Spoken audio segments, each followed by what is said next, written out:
لكل حادثة مع أنظمة زيرو تك طريقة بحث.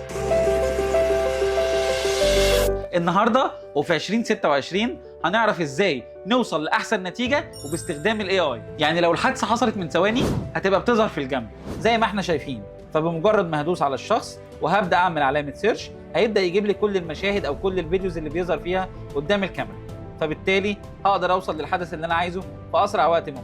طب لو حصلت من ساعة هتظهر في السناب شوت جاليري، فبمجرد ما هعمل سيرش بالوقت والتاريخ هيبدا يظهر لي الاحداث اللي انا عايزها، فهبدا ان انا الاقي الشخص اللي انا بدور عليه موجود قدامي في السناب شوت جاليري. طب لو حصلت من كذا يوم او انا مش عارف امتى بالتحديد، هحط صوره الشخص. كل اللي انا هعمله ان انا هدخل على الاكسترنال فيسز وهحط صوره الشخص ده على فلاشه، وهبدا ان انا اعمل سيلكت للصوره بتاعته وهعمل سيرش.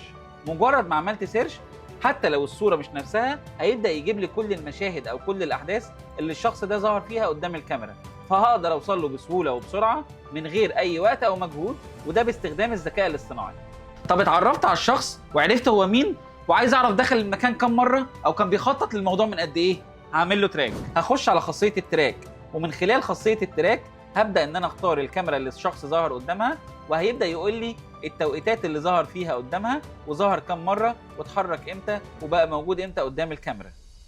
وهقدر كمان اخد مشاهد من وجوده قدام كل كاميرا وظهر قدامها امتى بالتحديد. ومن خلال الفيس داتابيز هقدر ان انا اضيف الشخص ده، وهبدا ان انا ممكن اعمله الاو ليست او بلاك ليست واوصل له بمنتهى السهوله. فلما هدخل عشان اعمل سيرش بيديني كل الاختيارات. الاختيار الاول ان انا يكون متسجل عندي في الداتابيز، الاختيار الثاني ان انا اجيبه من خلال السناب شوت جاليري وادور لو الفيديو ده حصل من ساعه او غيره، الاختيار الثالث ان ما يكونش اصلا معايا البيانات بتاعته، فهقدر ان انا هدوس هنا وهعمل سيلكت فيس، هيبدا يجيب لي كل المشاهد اللي ظهر فيها الشخص قدام الكاميرا.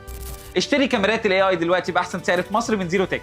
كلمنا على 16105 او زورنا في جميع فروعنا.